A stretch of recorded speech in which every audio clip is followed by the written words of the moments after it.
Hello everyone, it's beautiful to see you again. Now, Connie's been telling me that some of you have been doing some beautiful reading. Oh, she's going to tell me the stories you've been reading. Yes, I saw that one, The Bear Hunt. That's a great story. And For the Green Sheep, very well read.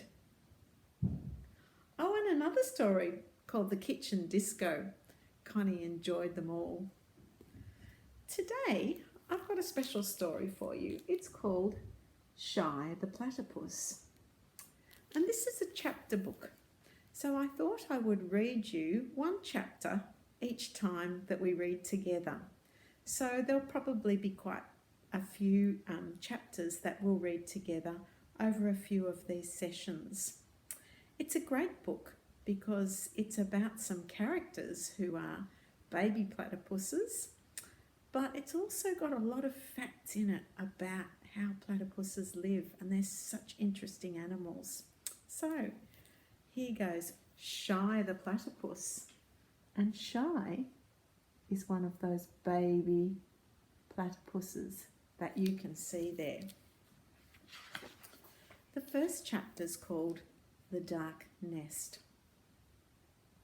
The first thing Shy could remember was living in a round, dark, leafy nest with her mother and baby brother, Spur. It was here that the two tiny platypuses had been hatched from their eggs. Now they played together in the dark, rolling and wrestling on their nest, which was made of grass stems, twigs, reed roots, and the fine, soft needle leaves of the river oaks. Shy could also remember the first time they had been left alone. After telling the two young platypuses to stay where they were, Polly, platypus, their mother, had begun to break down the earthy wall of the underground nest.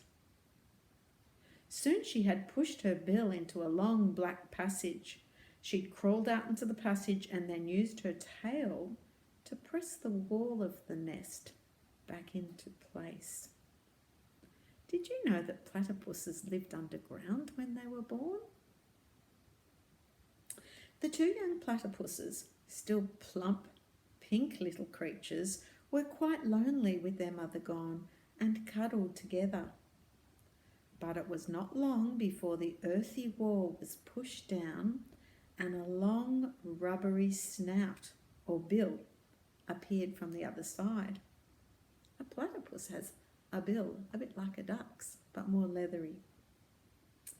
Their mother had returned with some food for them. Yum, yum, a few pieces of chewed shrimp, which she carried in her bill. Polly carefully sealed up the wall behind her and then gave her young their meal.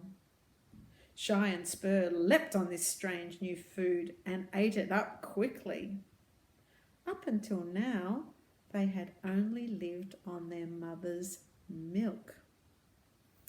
And here's a picture of the two little baby platypuses and their mother, Polly.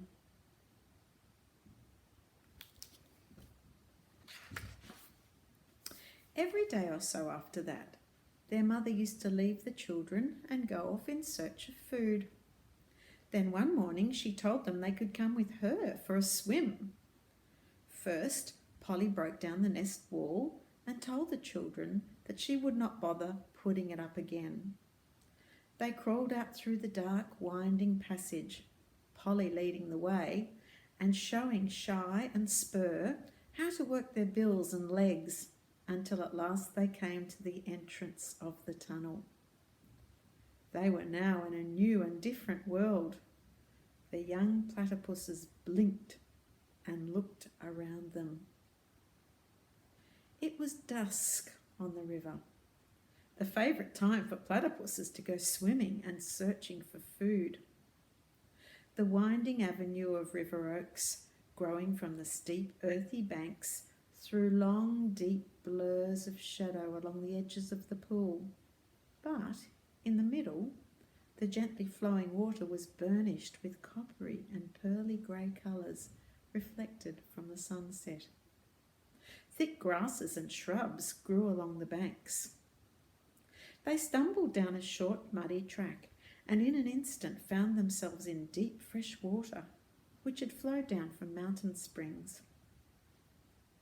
Though they had never been in water before, both Shy and Spur began swimming straight away, using their webbed feet as paddles.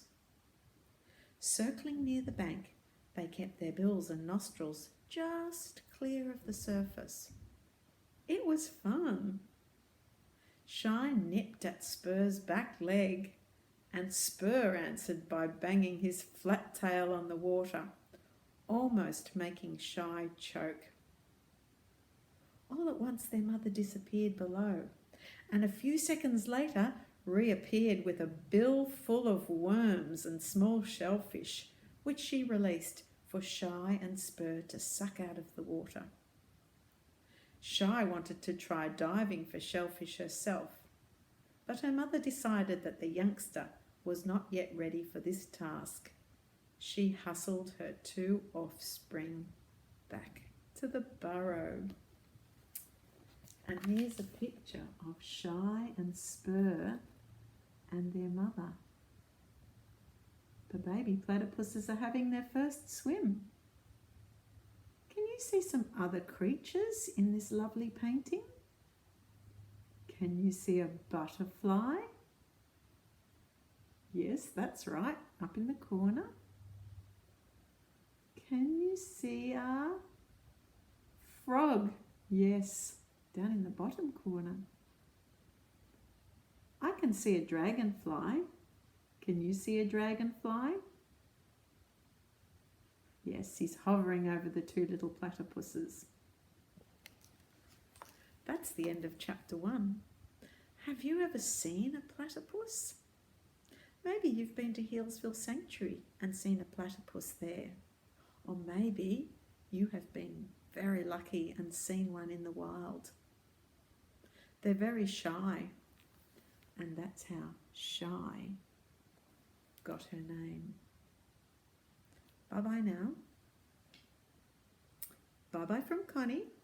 And you've got a kiss for the children today. How lovely. See you next time.